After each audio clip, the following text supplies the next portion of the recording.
Advertencia. Este video aborda casos reales con fines informativos. No se mostrarán imágenes sensibles, pero se recomienda discreción. En México, el narco no es solo un delito, es una sombra que se metió en la vida cotidiana, en la economía, en la política, en las familias. Cambió la forma de viajar, de confiar, de hablar, de salir de noche. Normalizó el miedo, la extorsión, las desapariciones, los desplazamientos, el silencio impuesto a golpes. Y mientras la gente intenta sobrevivir entre noticias que parecen repetirse, la violencia se vuelve paisaje. Algo que está ahí, respirando encima de todos. Cuando en el sexenio de Felipe Calderón se declaró la guerra contra el narco, el país entró en una etapa distinta. Más militarización, más enfrentamientos, más territorios disputados, más sangre en las calles. Y lo peor es esa sensación que se queda, que el tiempo pasa, los gobiernos cambian, pero la guerra sigue, como si ya estuviera perdida. Experiencias aterradoras con el narco. El gobierno está tan ligado al narco, a las cosas turbias, a muchas desapariciones, muchas pérdidas y muchos silencios, que, incluso por más que digan que batallan con la corrupción y la inseguridad, es negocio redondo porque, mientras solucionan un problema en un lado, crece en otro, y así la historia se repite, a tal punto que el propio gobierno es parte de esa corrupción disfrazada de política. A todo el mundo ya se le olvidaron los campos de exterminio. Este gobierno es el peor de todos y, tristemente, tiene muchas focas aplaudidoras. Tiene la estafa suprema de Segalmex y a nadie le importa. Cada día desaparecen personas y a nadie le importa. Yo una vez había escuchado que, antes de la guerra de Calderón, todavía los cárteles tenían reglas y respetaban. Pero cuando empezó todo y se formaron los Zetas, las reglas se olvidaron, ya que muchos militares se unieron al narco y se les metió la idea a los cárteles de lograr los objetivos, costara lo que costara, sin importar las vidas humanas, ya que esa es una idea militar. Cumplir el objetivo sin importar las consecuencias. El narcotráfico está tan arraigado en la sociedad mexicana que hoy en día parece casi imposible erradicarlo. Ya forma parte de todos los estratos sociales, incluso dentro del propio gobierno. Al final, el combate contra el narco muchas veces no es más que una lucha entre grupos rivales, mientras la impunidad sigue reinando. Lo más frustrante es que la justicia en México parece no tener peso cuando se trata de quienes estamos en lo más bajo, y es triste ver cómo tantos casos quedan impunes. Hace tiempo quise subir uno del sexenio de Felipe Calderón. Lo llamaron el sexenio de la muerte, y lo quería subir porque desde ese lapso de tiempo hubo una violencia increíble en el país, y siento que desde ahí nació mi gusto por el ejército y las fuerzas armadas, ya que veía cómo los ayudaban y los protegían. Recuerdo mucho que, en 2011, en Tierras Coloradas, huyeron los tepehuanos de sus hogares, debido a las amenazas del CO. Hubo muchísimas balaceras, cuando yo estaba niño y se hablaba mucho de los Zetas, ya que supuestamente eran el terror de las fuerzas armadas, al ser soldados élite. ¿Sabías que, si decían en las noticias Zetas, iba a haber mucho líquido rojo o algo grueso iba a pasar? En mi ciudad dejaban cuerpos hechos legos y dejados en puentes. También hubo un caso sonado, y eso me lo platicó un tío. Cuando venía de viaje en la carretera, me contó que había una persona tirada en la carretera con la cabeza de cerdo. Además, hubo presencia de bases militares en El Salto como parte de los esfuerzos para combatir el narcotráfico en esa zona. Recuerdo por aquella época una entrevista a El Mayo Zambada de la revista Proceso, donde decía que varias veces lo estuvieron a punto de atrapar y por eso vivía en la sierra. Tuvo que ayudar a sacar al Chapo Guzmán de la cárcel para que toda la atención se fuera hacia él. Sabía que los lujos y las excentricidades llaman la atención. Por eso casi no hacía eso. Lo que más me sorprendió, y tenía razón, fue cuando dijo lo siguiente: tal vez en el futuro me atrapen, y lo más seguro es que me manden a Estados Unidos. Me pondrán un castigo ejemplar, como la horca o el fusilamiento, pero eso no cambiará nada. Habrá otro que tome mi lugar.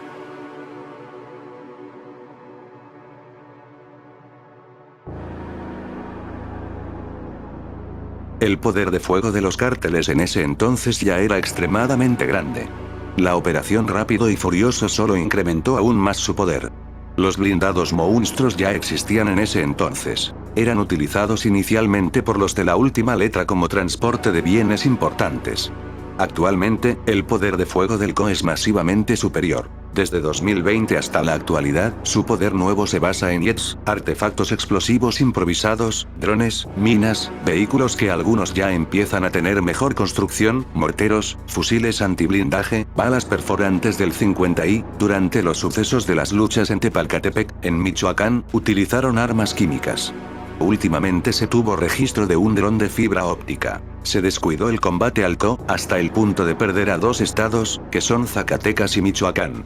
También hace unos meses utilizaron avionetas para bombardear la frontera entre Durango y Sinaloa.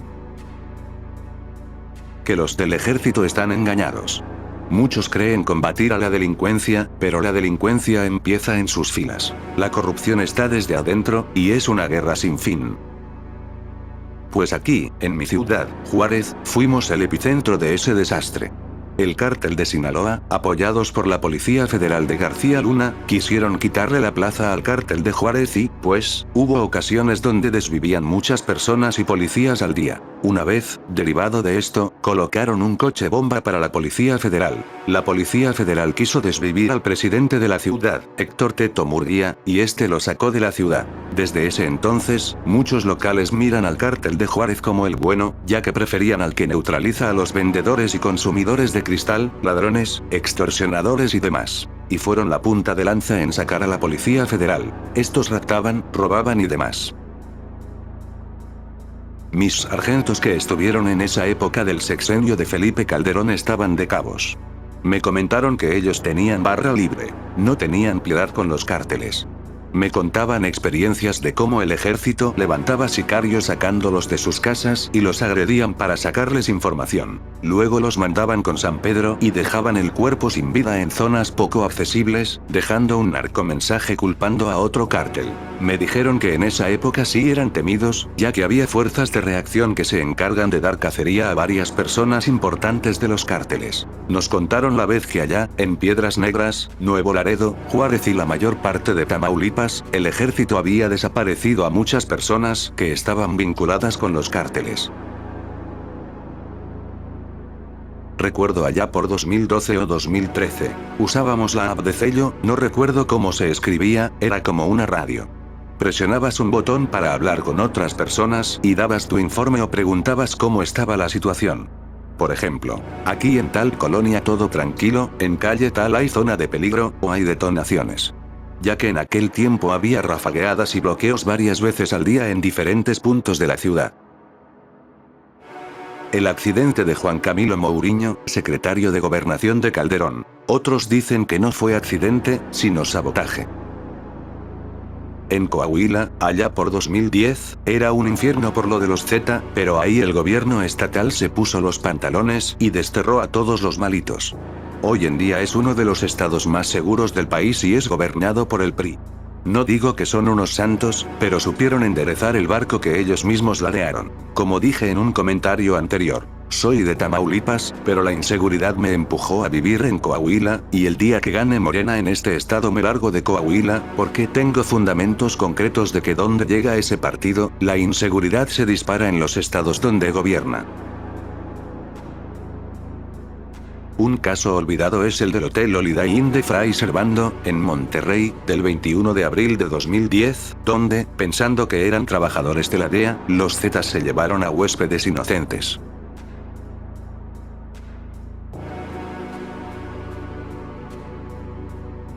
Soy de Torreón. En ese entonces, en el poniente de la ciudad, había balaceras a diario desde los cerros a los policías o a los contras. Tablazos, levantones, toques de queda. A la vuelta de la casa de mi suegra, desvivieron a 14 personas el mismo día. De hecho, ahí aún tienen sus nombres en un mural con un San Judas Tadeo pintado. Eran puros morrillos. Llegaban y te enviaban con San Pedro. Entraban a los antros y haciendo lo mismo. Ráfagas y ráfagas de armas de fuego. Luego escalaron a que, hasta en las fiestas familiares, en las quintas o salones de fiesta, llegaban los de la última letra a desvivir a todos los que estuvieran ahí. Fueran adultos, mujeres, todo por igual. Gente dejada en los puentes, cuerpos que quedaban como legos, y todo eso.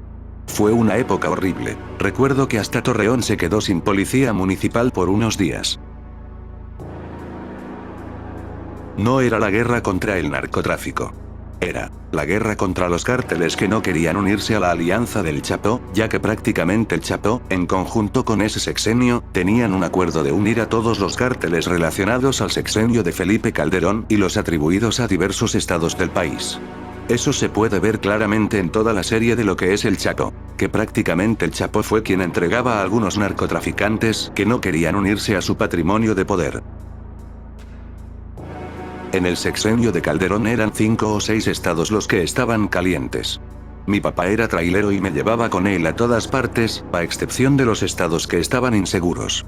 Hoy en día mi papá acaba de dejar el volante hace poco porque es imposible andar en las carreteras con tanta inseguridad. Antes, de perdido, había gobiernos que daban la cara respecto al tema y no se escondían en excusas pendejas ni se hacían las víctimas.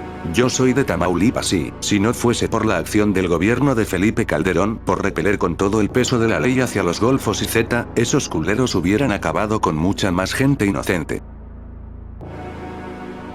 Puedo comentar esto desde la perspectiva que tuve de niño. Mi papá era activo de la extinta Policía Federal y recuerdo muchas de sus anécdotas, de toda la violencia que se estaba suscitando en ese tiempo. Era terrible y muy doloroso despedirnos de él sin saber cuánto tiempo se iría y si iba a volver. Y sí volvió a casa, pero lo último que recibió fue una emboscada en Irapuato, donde hubo compañeros de él fallecidos. Y para los que dicen que este sexenio es el más violento, les recuerdo que periodistas y empresas como Televisa y Televisión Azteca recibían jugosas ganancias para callar lo que pasaba en el país. Ejemplo, la masacre en San Fernando, Tamaulipas. Lo del Casino Royal en Monterrey. O la masacre de Allende, Coahuila. O los pueblos fantasma que dejó la guerra entre Z y Federación junto con el gobierno, y un sinfín de fallecidos. Yo tengo un primo que falleció hace 3 meses por andar de pollero y, pues, le dieron un levantón enfrente de sus hijos. Así de culero lo desvivieron, dándoles el tiro de gracia a él y a su esposa. Mi tío cuenta que la esposa tiene la culpa porque ella lo volvió a meter a ese mundo. Por esa pinche vieja le quitó todo su dinero, y ella iba a hacer su vida normal. Lo más ojete es que están huérfanos sus niños. Peor, es un bebé. Cuando lo veo digo, pobre del bebé, ya no tiene a su papá. Nomás les queda su abuela. Yo te cuento una. Esto pasó cerca de donde trabajo. Para ser específico, trabajo en una taquería con mi papá, como por un Infonavit. Ese Infonavit tiene casas y también edificios de departamentos. Siguiendo con la historia, fue como en octubre.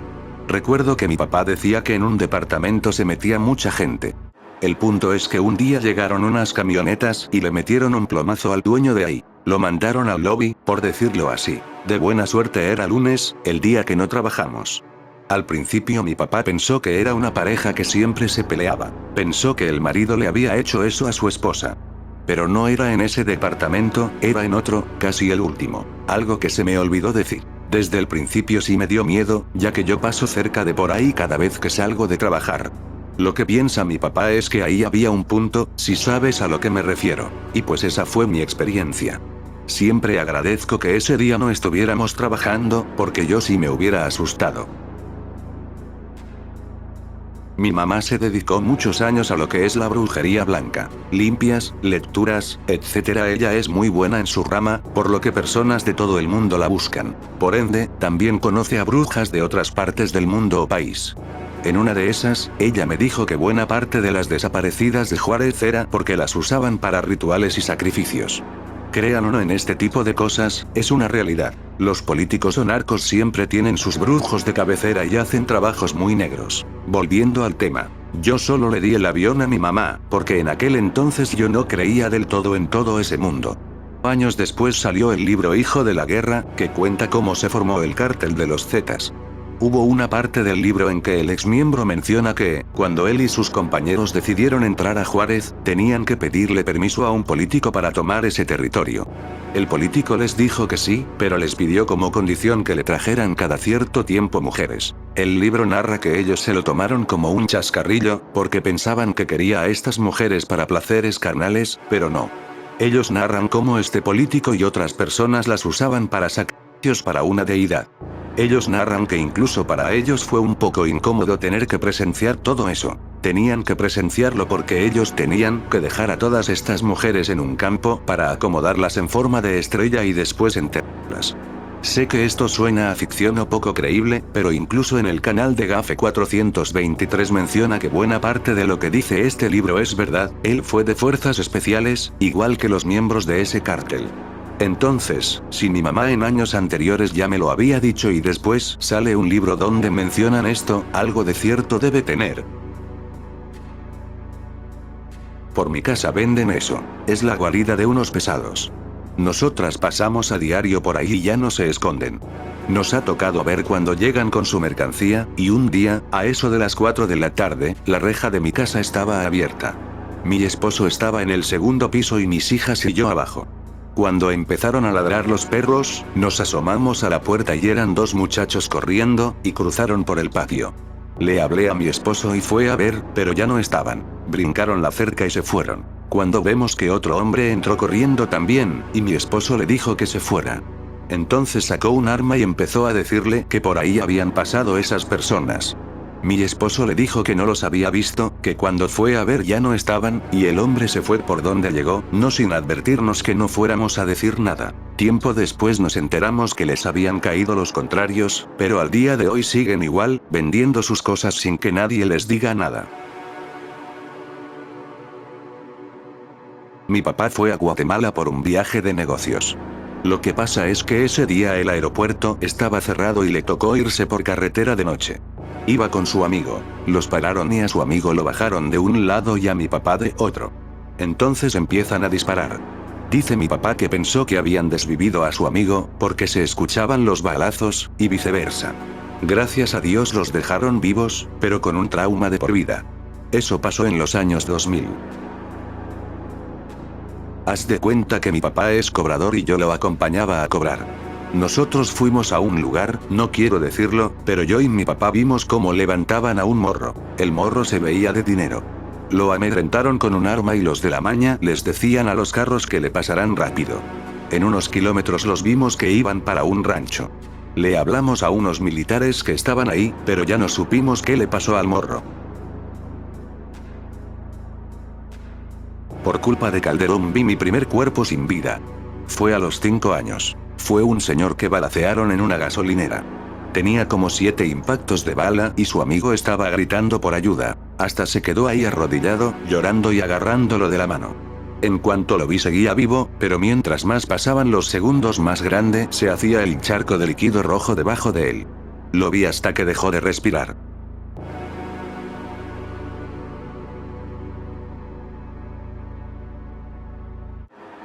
La masacre de Allende. Un pueblo que fue borrado por los Zetas. Los hermanos Miguel Ángel Treviño Morales, el Z40, y Omar Treviño Morales, el Z42, ex líderes de los Zetas, ahora detenidos, pensaban que había 3 traidores a su organización que estaban colaborando con las autoridades en Estados Unidos. Miren el documental Somos en Netflix. Un caso horrible al norte del país, con complicidad de la policía municipal, que incluso colaboró con ese horrible caso. Estados Unidos nunca tomó responsabilidad del hecho y culpó a las autoridades mexicanas. Que el continente está podrido hasta la médula. Gobiernos de toda América, incluidos el propio y el estadounidense, están implicados o son dueños de cárteles del CO, haciendo que en esos años o posteriores sea imposible erradicar al narco.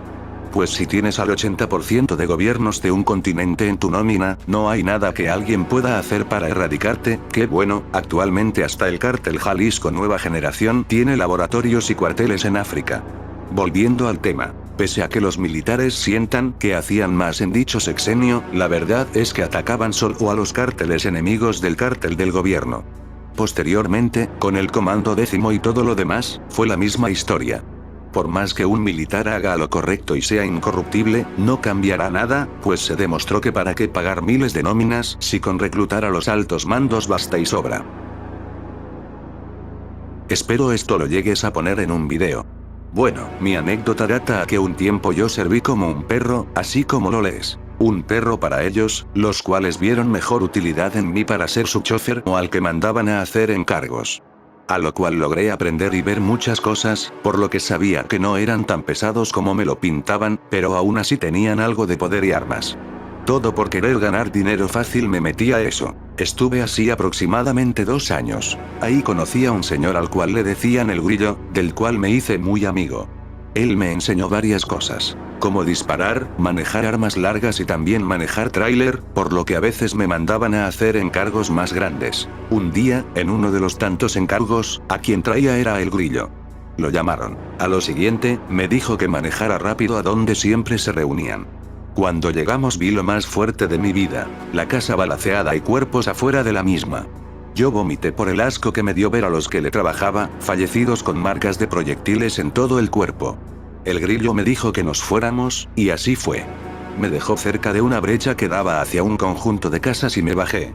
Dijo que me buscaría, pero que por el momento me fuera. Yo caminé y llegué a la casa de, en ese entonces, una pareja, procesando todo lo que vi.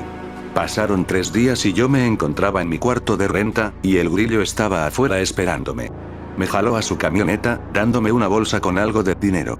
Pregunté por qué, y dijo que, si era posible, me pelara para otro estado, porque el jefe de nosotros había vendido gente y por soplón lo mandaron a callar, y él temía que hicieran eso con todos. Así que él solo me dio el dinero, me comentó eso y se largó. Yo no dudé en irme esa misma noche. Alisté mis pocas pertenencias y regresé a la casa de mis papás en Tamaulipas. Nunca más supe de El Grillo o de alguno de ellos. Postdata. Hace poco fui de viaje a ese estado y, por curiosidad, pasé por esa casa y sigue abandonada, con los proyectiles aún en las paredes. Saludos desde Tampico, Tamaulipas. Mi papá fue infante de marina en el sexenio de Calderón. Tiene muchas anécdotas, pero la que más le afectó fue cuando se llevó a cabo la captura de Tondi Tormenta. Según varias noticias, sí estuvo muy fuerte el operativo. Fallecieron muchos sicarios y marinos. Mi papá cuenta que eran muchos más los marinos fallecidos en el operativo a comparación de la cifra que dieron en las noticias, y dice que recuerda cómo le dispararon a su compañero en la garganta y falleció ahogado con su propio líquido rojo. No volvió a ser el mismo que era. Yo aún era muy niño, pero cuando volvió se le notaba muy distraído y callado. Actualmente ya no está en la Armada, pero le quedaron secuelas. Yo vivo en una colonia del estado de Chiapas. Por seguridad no te puedo decir el nombre de la colonia, solo te puedo decir que está a unos 50 minutos de la capital del estado. En mi colonia, siempre las cosas con el narcotráfico han sido algo tranquilas, pero todo esto cambió desde mayo de 2024. En ese tiempo yo cursaba 2º grado de secundaria. Se escuchaba mucho movimiento de los cárteles, especialmente el CJNG y otro cártel que no me acuerdo el nombre, pero estos cárteles estaban haciendo un desmadre en Comalapa, arriba de la colonia, como a 4 horas. Desde los movimientos de ese cártel la colonia se volvió intranquila, ya que entraban vans, camionetas, ya sabes, carros blindados. El problema fue que un día, estando en la escuela, las cosas se pusieron feas, ya que no nos querían dejar salir a nosotros, los estudiantes, porque se estaba dando un topón de los de la Marina y los narcos cerca de la colonia. Desde ahí solo se sabía que en la colonia se vendían sustancias, normal. Las cosas en adelante estuvieron tranquilas, ya que no se escuchaban más cosas sobre el narco, pero desde hace 2 semanas volvieron, pero en nuestra colonia ahora están levantando consumidores y a vendedores. Levantaron a 2 muchachos que conocía bien, ya que su papá rentaba en la casa de mi abuelita. Dicen que, cuando los levantaron, rompieron la puerta de la casa de los muchachos. Eran 2. A la mujer de uno de ellos la encerraron en el baño y le dijeron, no salgas por nada, y si hablas algo de esto le diremos a mi patrón, y él no perdona. Ahora que estoy en preparatoria cancelaron clases, ya que levantaron a otro güey que vendía cristalitos a unas 2 cuadras de la prepa. Ya van 8 levantados. En la noche pasan suburbans, camionetas, incluso drones. Mi casa queda a 3 cuadras del centro, y mis vecinos venden cristal, y llegan motos y carros a vigilar. Así que si pasa un tiroteo te lo diré.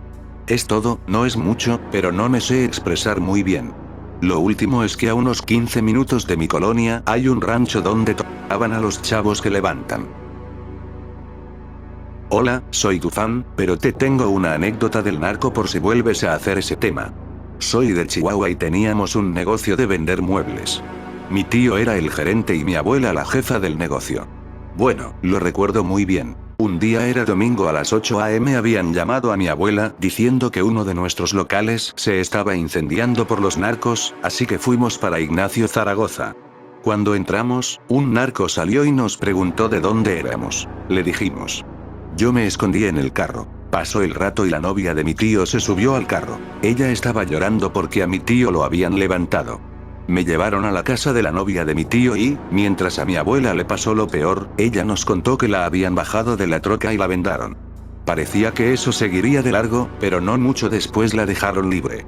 Yo y mi abuela tenemos ese recuerdo. Desde entonces mi abuela hace lo posible por encontrar a mi tío. Fue con brujas, hasta la misma comandancia del estado, pero nada. Llevamos más de 7 años y nada. Bueno, yo tengo 2 relatos. El primero no me pasó directamente a mí, sino a mi mamá. Hubo un tiempo en el que ni estábamos en México y vivíamos en Bolivia. Yo era pequeña y no recuerdo muy bien algunas cosas, pero en esa temporada que estuvimos por allá mi mamá solía salir mucho de fiesta o a los antros y, pues, en una de sus salidas se encuentra con un señor que se acercó a mi mamá y empezaron a salir. Me cuenta mi mamá que al principio era todo normal, que era atento, pero de repente este señor le empezaba a regalar cosas muy caras, como collares y cosas de marcas caras, y a mi mamá esto se le empezó a hacer raro, así que decidió confrontarlo, ya que no se veía como alguien con dinero. Ahí fue cuando el señor le confesó que él trabajaba con la maña.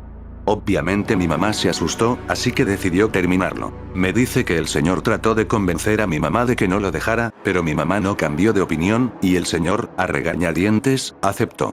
En fin, pasaron los días y un día íbamos regresando con mi mamá a donde vivíamos y nos dimos cuenta de que nuestras cosas de valor no estaban.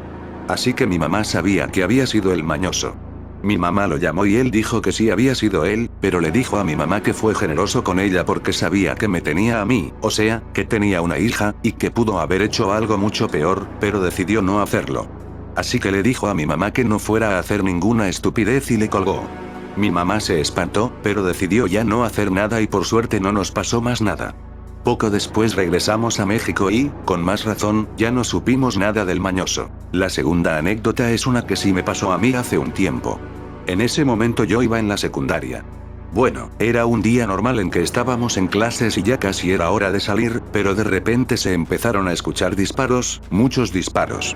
Por obvias razones todos nos paniqueamos, pero después de un rato se dejaron de escuchar y llamaron a los papás para que pasaran a recogernos. Resulta que justo enfrente de la secundaria, en uno de los edificios, tenían un laboratorio de sustancias, y que le habían dado plomo, unos en una moto, a un señor que iba saliendo de ese edificio. El señor logró esquivarlo y también les disparó, pero los de la moto volvieron a dispararle y ahora sí le atinaron. A nosotros nos sacaron por una puerta trasera de la secundaria, pero mi amigo y yo teníamos que pasar por enfrente a fuerzas para poder llegar a nuestras casas, y si vimos el cuerpo del señor baleado, ya sin vida. Esto le pasó a mi familia, está algo larga la anécdota. En ese tiempo, poco antes de que yo naciera, vivíamos en Tepic, Nayarit, que cuando empezó la guerra contra el narco de Calderón se puso muy feo. Amanecían colgados, todos los días había enfrentamientos. Una vez les tocó en una cafetería donde tronó dentro una granada y una amiga de ellos perdió la visión porque la alcanzó parte de la metralla. Afortunadamente, ahorita ya está muy seguro y tranquilo, pero en ese tiempo mis papás se mudaron al municipio de Bahía de Banderas, que está pegado a Puerto Vallarta. Aquí he pasado mi infancia y estoy iniciando mi juventud. Dentro de unos meses entraré a la universidad y estoy agradecido de que esté en un lugar calmado. Casi no se escuchan cosas feas. Puedo ir a comer muy de noche o llegar de viajes escolares de madrugada y nunca me he sentido en riesgo. Pero en el norte del estado a un primo de una de mis tías lo levantaron por andar en malos pasos. Lo agarraron y, como habló en la cárcel, pues amaneció en una cobija con signos de agresión y un mensaje en una cartulina. Me contaron que la familia del levantado, cuando desapareció, no denunció porque ya sabían en qué andaba y sabían que denunciar les podía perjudicar. La verdad, no me veo en esa situación. Una vez que fuimos a las 8 de la noche a cenar, la gente se estaba metiendo y cerraban sus negocios, y una vecina de mis familiares que viven allí nos dijo por qué y todo. En Bahía hemos salido hasta casi las 12 por hamburguesas y a mí no me gusta salir mucho por flojera, pero amigos salen a antros hasta las 2 o 3 y siempre regresan bien y sin ningún problema. Si acaso, que tienen que ir por ellos porque no pueden manejar y, pues, les da desconfianza pedir Uber. Eso sería en cualquier lugar. Pero agradezco vivir aquí. La verdad, no me mudaría por nada de aquí. Mi mamá me contó que una vez salió a la tienda a la vuelta y, ya casi entrando, llegaron dos güeyes en moto y con pistolas, encapuchados. Ella y otra señora se voltearon a otro lado y escuchó que le decían a la señora de la tienda, que por cierto ella siempre ha sido muy buena con nosotros y nos daba galletas de diferente marca en una caja de especial Navidad, que si les ayudaban a vender sus sustancias, que si no lo hacía, le iban a quitar la existencia a ella y a su familia. No le quedó de otra que solo decir que sí, y ya se fueron. Todos asustados, incluyendo mi mamá y la señora de la tienda también. Solamente pasó eso. Y en otras ocasiones enviaron con San Pedro a los que venden y consumen sustancias que no sean de ellos. A uno lo levantaron en un puesto de comida, no me acuerdo de qué era. Incluso no me acuerdo si salió en noticias, pero creo que sí. Lo vieron sus familiares cuando lo desvivieron, estaban en el puesto, incluyendo el muchacho. La verdad, qué triste. No me acuerdo si era muchacho o un hombre mayor, de 40 y tantos. Ahí va una foto de la noticia.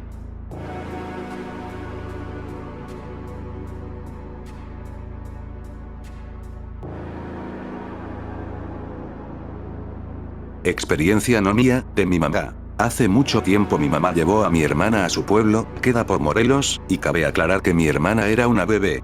Ya de regreso a mi casa del pueblo, iban en taxi y ven cómo los rodean 7 carros al taxi. Mi mamá vio cómo personas de esos autos portaban armas y otras cosas, pero vieron a mi hermana y, pues, decidieron irse y dejar a mi mamá. Agradezco a mi hermana por salvar a mi mamá. Si no, ya no supiera dónde yo o mi mamá estaríamos. Es algo corta. Cuando estaba en el kinder, por allá del 2009, seguían con las balaceras fuertes por todos lados en Torreón, y ese día no fue la excepción. Estaba en el kinder y justo estaba en el baño cuando empezó la balacera. Una maestra fue por mí y vi cómo 2 personas intentaron brincar la barda. Cuando los alcanzaron las balas, cayeron. Recuerdo que solo vi a un hombre caer y el otro sí alcanzó a irse, pero cuando mi mamá fue por mí y pasé justo por donde se brincó esa persona, la vi tirada, muerta, en una jardinera. Vi muy bien que fueron los policías quienes los desvivieron, pero cuando pasó eso ellos se desafanaron. Hace más o menos 13 años mi mamá trabajaba de acompañante para narcos pesados en Torreón, Coahuila. Si no me equivoco, eran de los Z. Recuerdo que un día, como a las 5 de la mañana, mi mamá llegó muy asustada, levantando a mi hermano mayor para contarle lo que le había pasado. Yo me dormía con mi hermano porque le tenía miedo a la oscuridad, entonces escuché lo que mi mamá le contaba a él. Escuché que ella estaba haciendo su trabajo de acompañante. Siempre estaba con uno que se llamaba Pedro y era el líder, o el que los manejaba a todos. Total que estaban tomando y de sorpresa les llegaron los contras. Agarraron a Pedro y lo enviaron con San Pedro. Todo eso sucedió enfrente de mi mamá.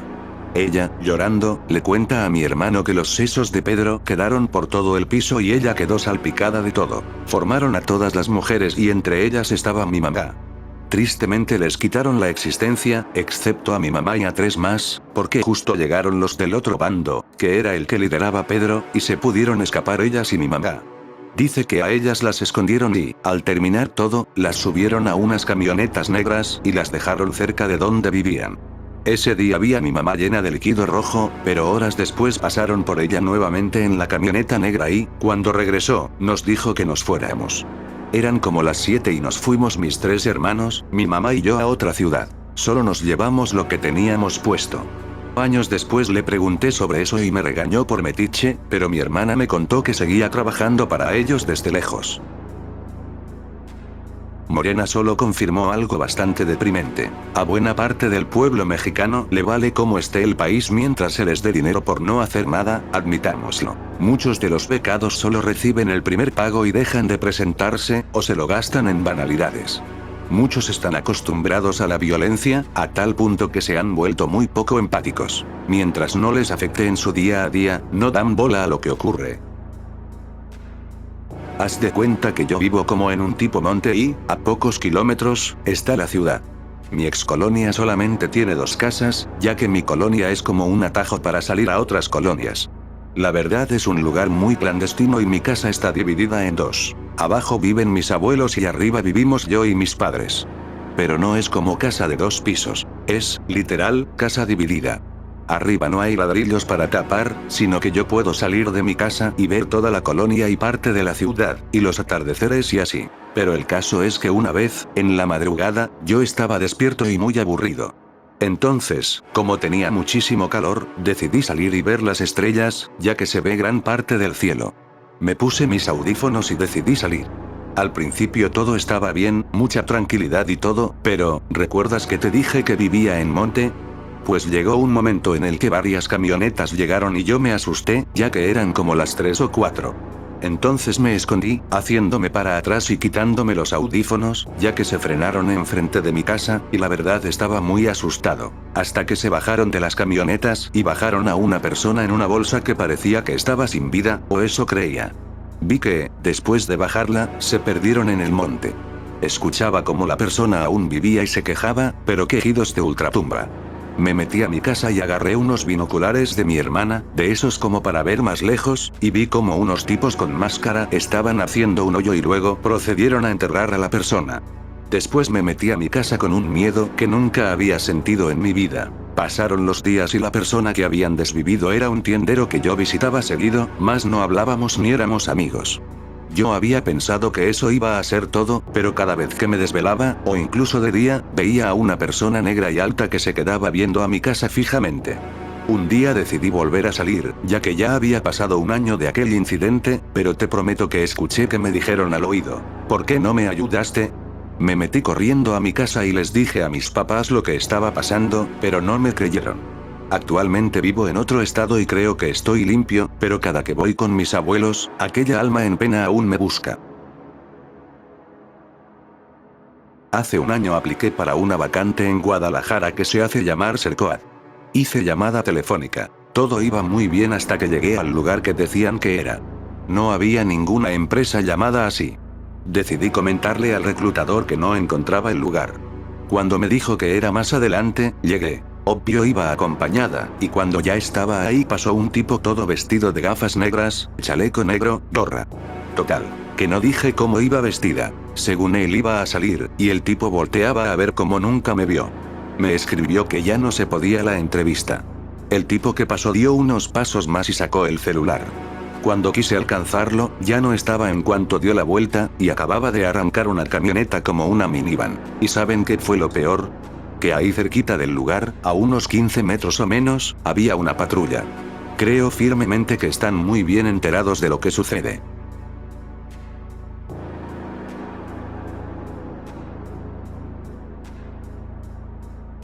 Vivo en Mazatlán y ahorita hay una guerra del narco. Antes, era increíblemente seguro para ser una ciudad de más de 500.000. Se nota la diferencia con la presencia militar enorme y la gente cayendo como moscas, pero sigue siendo bastante seguro considerando todo. Son mayormente narcos, pero los inocentes se llevan la peor parte. También han estado reclutando adictos a las sustancias a punta de pistola para usarlos como carne de cañón. Un repartidor inocente falleció en un tiroteo hace unas noches. Cuando los Zetas gobernaban fue la época de mayor inseguridad que recuerdo en mi Monterrey. Dio inicio en 2009 y terminó cuando llegó Peña Nieto a la presidencia. Yo estaba en la prepa y recuerdo muy bien el incidente que, en mi opinión, dio inicio a esa época de terror. Un narcobloqueo en Fidel Velázquez, donde atravesaron y quemaron camiones para cerrar la avenida.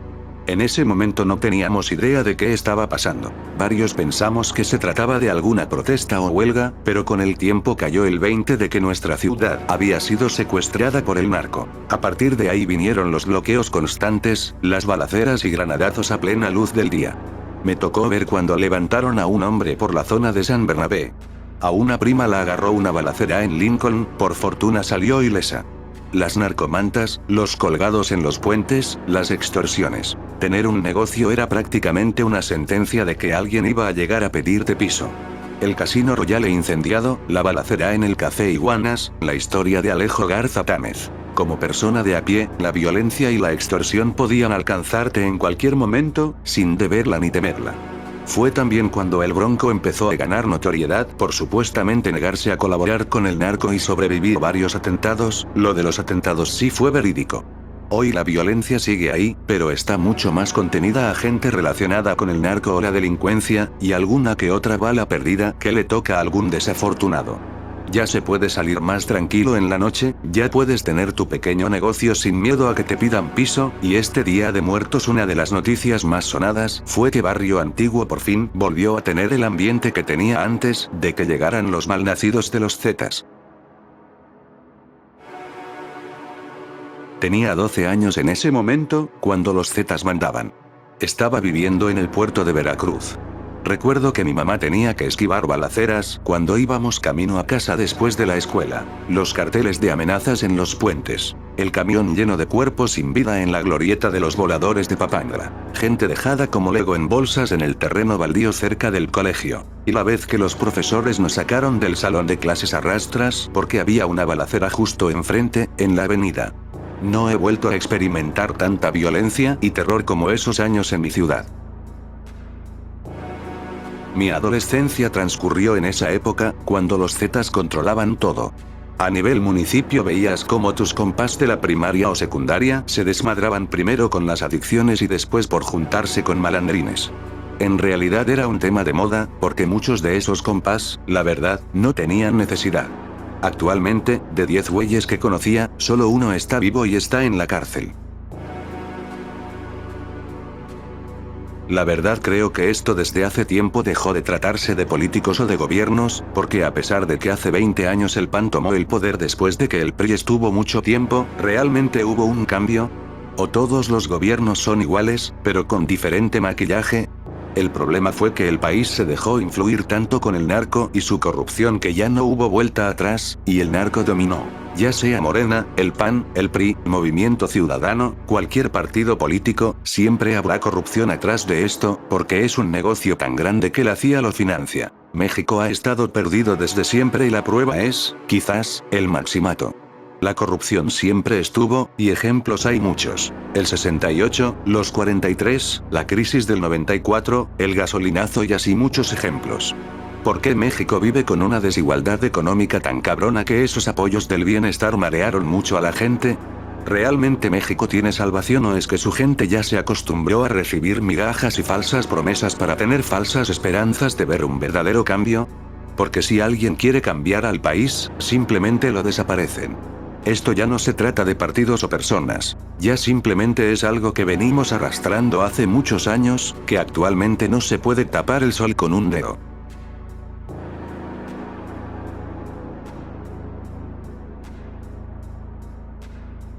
Una señora nos dijo que a su hijo lo reclutaron ofreciéndole trabajo para cuidar un rancho. El muchacho se fue pensando en mejorar la vida de su familia, le ofrecieron la luna y las estrellas. Se fueron él y una pareja, y desaparecieron. Son 5 años que no saben de él, y en los vídeos de las madres buscadoras que hicieron en el rancho de Jalisco vio una chamarra parecida a la que llevaba su hijo cuando se fue. La señora ya es mayor, igual que su esposo. Creo que una de sus sobrinas es la que quiere ir a reconocer pertenencias. Un exmilitar me comentó que en el sexenio de Calderón, los militares que entraban a catear las mansiones y casas de narcos tenían luz verde para tomar todo lo que quisieran para ellos mismos. Y me lo dijo con una sonrisa. Tenían pase libre con los narcos. Podían hacerles lo que quisieran. El hotel La Torre de Saltillo se utilizó, no recuerdo si por militares o agentes del estado de Coahuila. No recuerdo bien porque estaba chiquillo cuando salió esa noticia. Pero lo utilizaban como centro de tortura ahí, pues, obvio. Ahí escondían cuerpos. Hasta ahora sigue igual ese lugar, pero sí fue todo un escándalo cuando se dio a conocer la noticia. Además, actualmente el narco opera en Coahuila con permiso del poder político, PRI. Por eso es relativamente seguro, pero en realidad están pactados. El día que salga el PRI del poder en Coahuila se va a armar un desvergue.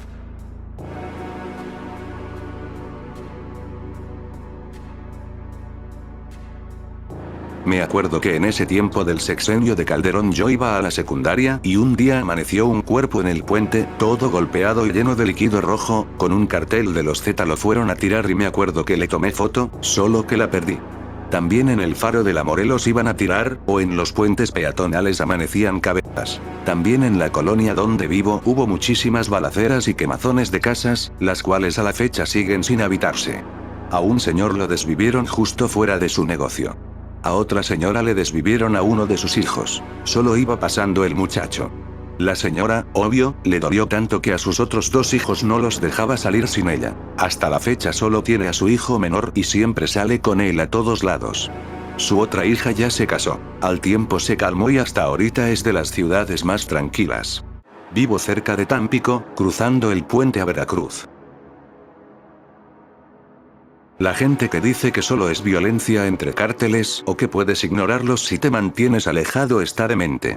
Cuando estaba en kinder fuimos de excursión con la Cruz Roja al centro de mi ciudad y terminamos en medio de un tiroteo donde unos sicarios intentaban raptar a un tipo. Una de las balas que dispararon rebotó, se fragmentó y le pegó a una mujer inocente que pasaba por ahí. A esos cabrones no les importó que hubiera un salón entero de niños en la línea de fuego. Empezaron a disparar sin importarles quién resultara herido. Mi mamá es abogada y ganó un caso que nada tenía que ver con los cárteles, y el otro abogado se sintió tan ofendido por la derrota que, una vez que dejó la abogacía, se unió a un cártel, se convirtió en un jefe menor y amenazó a mi mamá cuando se la encontró en la calle. Iba manejando una de esas camionetas que tanto les gustan a los narcos. La única razón por la que no le hizo nada a mi mamá fue porque lo desvivieron poco después. Fue un cártel rival.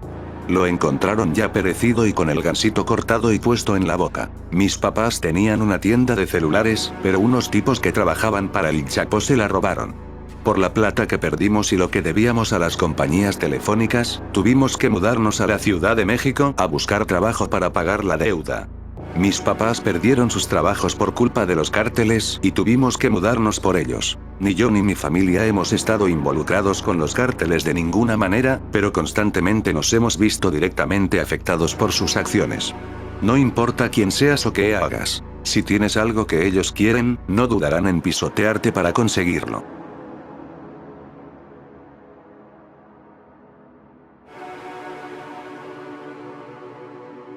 En Sonora nos aguantamos. Vemos innumerables sicarios, carros blindados. Llegan con armas largas a preguntar si viste a fulano. He visto 6 cuerpos a la orilla de la carretera. He escuchado 6 diferentes balaceras y a unas 40 personas que conocí las desvivieron. La violencia se ve y se vive diariamente. ¿Qué podemos hacer? Nos aguantamos. En mi estado hace 10 años estuvo así de peligroso. No andar en la calle después de las 9 p.m., nada más salir a lo que necesitas. Si te llega un narco al negocio, atiéndelo lo más rápido posible para que se vaya de inmediato y no traiga problemas. No hay ley, así que ni se te ocurra exigir tus derechos a la policía, si no, los narcos te darán tus tablazos. Nada de lujos. Cruza dedos que no te den un levantón así por nomás. Antes de la intensificación de la guerra contra el crimen organizado, digo intensificación porque esa guerra ya existía desde el Plan Cóndor en los 70, Nayarit era un estado bastante tranquilo, que aunque ya había cárteles traficando sustancias y corrupción gubernamental de por medio, de ahí no pasaba el asunto. Cuando Calderón lanza sus operaciones, los cárteles buscaron de dónde obtener recursos y se les ocurrió meterse con la gente, extorsionarla, robarle, etc. Con esta estrategia, lo único que consiguió es que aquí en el estado a diario hubiera balaceras, levantones, ejecutados, etc. Inclusive la misma Policía Federal cometía los crímenes. Una de las ocasiones más recordadas es cuando trasladaron al Ceferezo de Tepic a un capo de los Beltrán Leiva, y el convoy que lo llevaba fue emboscado en el trayecto para liberar al reo, dejando varios muertos, aunque no lograron su cometido los delincuentes. Y, en general, diariamente había operativos y helicópteros militares sobrevolando la capital. Ya para 2011, el alcalde de Tepic, Roberto Sandoval, recibió la financiación a la gubernatura por parte de los Beltrán Leiva, a cambio de protección. Semanas después, ya cuando Sandoval se convirtió en gobernador, designó a Edgar Beitia como su procurador, y este, en una reunión con García Luna, recibió la orden de proteger al cártel de Sinaloa. A esto se negó el gobierno de Nayarit, ya que tenían un pacto con los Beltrán. Antes de eso, la orden ya la habían recibido el gobernador saliente y el director de Vialidad. Tiempo después de esas diferencias entre el gobierno de Calderón y el gobierno de Nayarit, llegó un convoy con decenas de vehículos blindados y artillados a Tepic, y en una ocasión catearon muchas viviendas sin orden de cateo, en la zona donde abatieron 6 años después a Juan Francisco Patrón Sánchez, H2, a quien en esa ocasión buscaron sin éxito. Tiempo después, la Policía Estatal de Nayarit detuvo al Chapo en el libramiento de Tepic, y García Luna llamó a su procurador para que lo dejaran libre. Fue hasta octubre de 2012, ya cuando Calderón iba a terminar su mandato, que el gobierno del estado cambió su plan de seguridad y presentaron una nueva corporación policial que supuestamente sería más confiable y eficiente. Y aunque sí lograron disminuir la incidencia delictiva, al final resultó que no habían pasado por un proceso de capacitación, sino que simplemente contrataron personal, inclusive a muchos que eran parte de los Beltrán y de los Zetas. Al final, esa corporación erradicó a todos los cárteles, pero era la que cometía todos los crímenes en el estado, además de que dejó de coordinarse con la Policía Federal, por las mismas razones, que cada uno apoyaba a un bando distinto.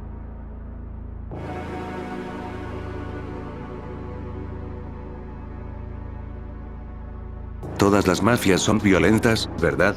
Pero la ultraviolencia de los mexicanos probablemente comenzó como una táctica de miedo y luego se convirtió en una competencia de quién puede ser peor. Especialmente después de que el internet se volvió algo común, porque era más fácil mostrarle a todos lo que haces. No ayuda que cada gobierno local en este país esté, de alguna manera, coludido con los cárteles, así que los niveles de impunidad están por las nubes. Estos tipos pueden hacer lo que quieran porque lo más probable es que nada les pase como consecuencia. Las desapariciones de mujeres y hombres, a una tía mía la desaparecieron. Eso fue hace 7 años. Se hicieron marchas y todo, pero ella jamás volvió. Lo último que se supo es que una camioneta se la llevó y es todo. Cuando estaba la guerra contra el narco, en la época de Calderón, había muchos desvivimientos y levantones en donde yo vivo. Hasta toque de queda hubo un tiempo. En esa época yo tenía una conocida que, desde siempre, supimos que no tenía las mejores compañías, y con ella se juntaba otra chica que también conocía desde la primaria. Esta chica estaba embarazada, ya casi tenía 8 meses, cuando sucedió lo que les voy a contar. Un día se corrió la noticia de que habían encontrado 2 cuerpos dejados como legos en unas hieleras, aquí por donde yo trabajo. Es Libramiento y es casi puro tránsito pesado, entonces de noche está muy solo. Bueno, fueron a ver qué era lo que habían reportado y, efectivamente, eran ellas 2. Los detalles que dieron sobre cómo las encontraron eran horribles, y los sentí peor porque las 2 eran conocidas. Una de ellas más amiga mía que la otra, y la que estaba embarazada, pues, sufrió más por lo que dicen que le hicieron. A ella la desvivieron porque, según dicen, era pareja de una persona que estaba metida en eso y era pesado, y como se andaban peleando el territorio, pues ella fue la elegida para dejar su mensaje. Nunca se me va a olvidar la imagen que salió en las noticias y el sentimiento de tensión que había en todo el municipio. Y pienso siempre qué habría sido de ellas 2 si hubieran tenido una vida normal. No eran malas personas, se dejaron llevar por una vida de lujos, sin pensar en las consecuencias que tendrían. Yo vivía en Ecatepec, en una colonia que siempre ha sido peligrosa, y siempre había casos de personas dejadas como legos. Incluso una vez encontraron la cabeza de una persona atrás de mi casa y ya llevaba como una semana, y nosotros ni en cuenta. En ese tiempo nuestra casa era de techo de lámina y, pues, la verdad ni nos dimos cuenta del olor, pero siempre hubo muchos casos. Hubo un caso muy sonado, no recuerdo si por Coacalco o San Cristóbal, de un morrito que encontraron ya sin sus órganos y con dinero, parece que adentro. Esa nota nunca salió en las noticias y la gente se manifestó. Incluso cerraron la avenida, pero pues creo que ahí quedó. Y platicando con una señora, me platicó que su esposo era policía y que le decía que había muchos casos de esos, que ya lo que más traficaban era la piel. Hubo un tiempo que la colonia donde vivía, porque después nos mudamos a Tecámac, a Los Héroes, tenía muchos letreros de niños desaparecidos, desde que pasó lo del caso de María José. Y pues yo, la verdad, me quité de ahí. Me mudé a otro estado y, pues, también está gacho, pero sí está un poco más tranquilo. Como quiera, siempre me he andado con cuidado. Del caso de las muertas de Juárez, los mismos habitantes del lugar y familiares proporcionaron evidencia a la fiscalía de rituales realizados con las chicas. Pero las autoridades desaparecieron toda la evidencia. Eran casi manuales y guías de lo que les hicieron. Todo el ritual completo. El campo de exterminio que encontraron colectivos buscadores en Teuchitlán. Se cuentan auténticas historias de horror de los sobrevivientes, pero el gobierno dice que no pasó nada de eso. Luego, el grupo de las 4 letras sacó un comunicado básicamente culpando al colectivo buscador, porque supuestamente ellos no tienen nada que ver y las madres buscadoras son mentira. Y un porcentaje importante de la población tiene tan lavado el cerebro con ese partido político que les creen. Neta, en serio, le creen más al grupo de 4 letras. El gobierno defendiendo al cártel de las acusaciones, y el cártel defendiendo al gobierno de lo mismo. Honestamente, es lo más de terror que he visto en mucho tiempo. No solo es en Teuchitlán, el municipio de Tlajomulco aquí es literalmente un panteón. Cada día encuentran fosas ahí en cualquier lugar. Inclusive, en una casa, una persona que estaba arreglando encontró una narcofosa en su propia casa. Jalisco es de los estados más inseguros para vivir ahorita. Desapariciones forzadas, reclutamiento forzado en trabajos está horrible. Una vez, cuando era niño, vivía en Tijuana. En plena tarde había mucho tráfico, más de lo habitual. Ahí esperamos cerca de media hora sin que se moviera un carro. Pues poco después se empezaron a escuchar disparos, y llegó la policía y dijo que nos retiráramos, que había un enfrentamiento y que no había paso. Resulta que ahí había un llantero. Recuerdo que era una persona que trabajaba honradamente. Y pues en esa balacera dicen que llegó un mañoso y solicitó servicio porque le habían disparado a una llanta, y pues el llantero le vio el rostro. El mañoso le dejó 50 o 100 dólares y se fue. Al día siguiente fue y lo desvivió solo por verle el rostro. Algo horrible fue lo de las muertas de Juárez. Incluso a mi familia le ha tocado ver y vivir. Una es cuando el pico de violencia en Juárez se hizo más fuerte, al punto que se llegó al descaro de que tiraban gente desvivida cerca de las casas. Relata un familiar mío que donde vivían antes, al lado de su casa, ya que era una colonia, La Josefa, había un arroyo más o menos entre su casa y otra. Dice que ahí tiraban siempre a los fallecidos, a tal punto de que un día le tiraron uno en la puerta. Dice que traía a su hijo, más o menos de 12 años, y a su otra niña de 2 años. Dice que no podía empujar la puerta, entonces como que se asomó por el otro lado, brincó a su hijo y a la niña, y luego ella. Entonces le hablaron a la policía y se hizo lo necesario en ese caso, pero siguió igual durante esos años. Entonces mi familiar decidió mudarse a otra parte de la ciudad, una parte más tranquila, pero igual. Entre el pico de violencia de los 2000, en su nueva casa, igual enfrente de la casa tiraron 2 desvividos. Pero como era una zona más fifí o tranquila, se hizo un pedote y ya no pasó algo tan así. Pero igual se llegaron a ver cosas raras después de tiempo, incluso balaceras por esa parte del fraccionamiento. Hasta el día de hoy siguen viéndose los casos así, pero no tan fuertes como hace años.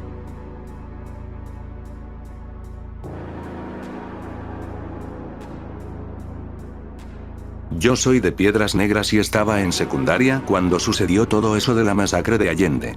Fueron de verdad varios años en los que a diario había balaceras y teníamos que tirarnos al suelo y escondernos en donde estuviéramos. Nada de eso salía en las noticias, pero había varios sitios tipo blog, como la Página Roja, en donde gente reportaba las balaceras y lugares donde había desvividos tirados o narcomantas. Muchas casas y negocios quemados. No podías salir a ningún lado por miedo a estar en un mal lugar, en un mal momento. Gente fallecía por balas perdidas o por estar con gente que estaba metida en eso cuando los iban a desuscribir. Hola. Vivo a 15 minutos de donde se ubica el Rancho Jalisco. Se cateó por las autoridades entre enero y febrero y no se encontró supuestamente nada, ya que, según el procurador, el rancho era muy grande.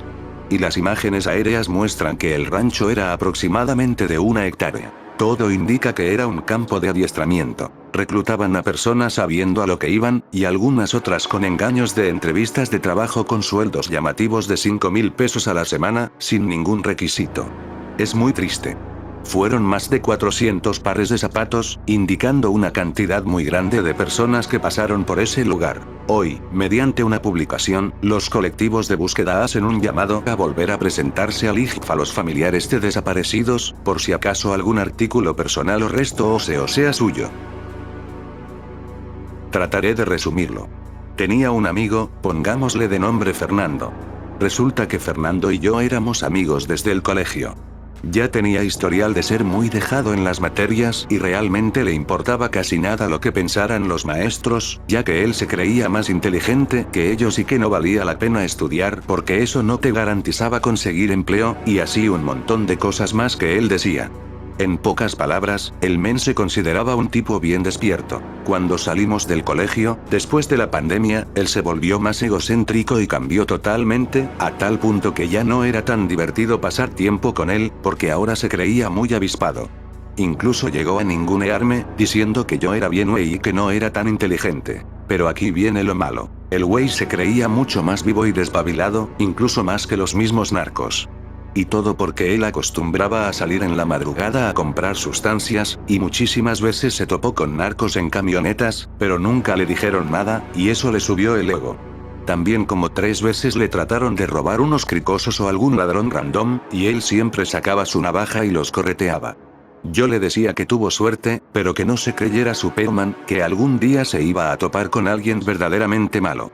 Le expliqué que con ellos no se juega, que no vale la pena arriesgarse, que él puede ser muy listo y todo, pero ellos tienen algo que él no, y eso son armas y ningún miedo hacia las consecuencias. Pero a mi amigo le valió eso y solo me respondió que la vida es para la gente que no tiene miedo de tomar las cosas y que uno debe hacerse el hombrecito. En fin, me terminé alejando de él porque, aparte de que me criticaba mucho mi forma de ser, el men ya empezaba a presumir que tenía la vida resuelta a los 22 años, porque vivía con sus abuelos y la casa de ellos quedaría a su nombre y, cuando ellos fallecieran, él se volvería un arrendador y viviría de eso. No volví a hablar con él.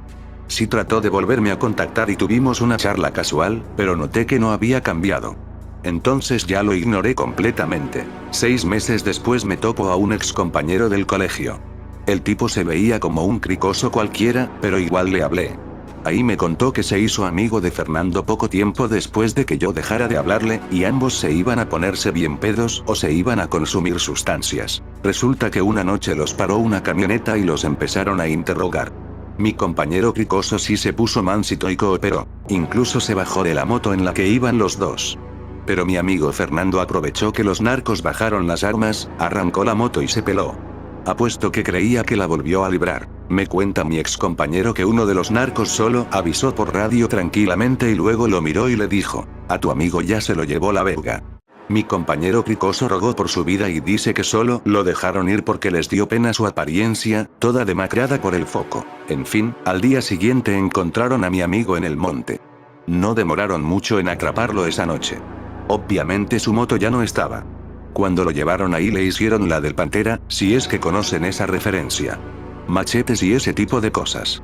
Y luego lo dejaron como Lego, con una cartulina que decía: "Esto me pasó por güey".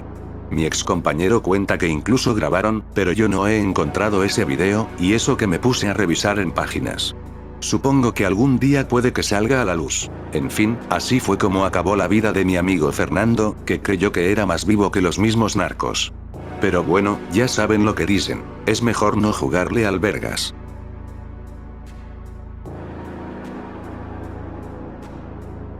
Si llegaron hasta aquí, se los agradezco.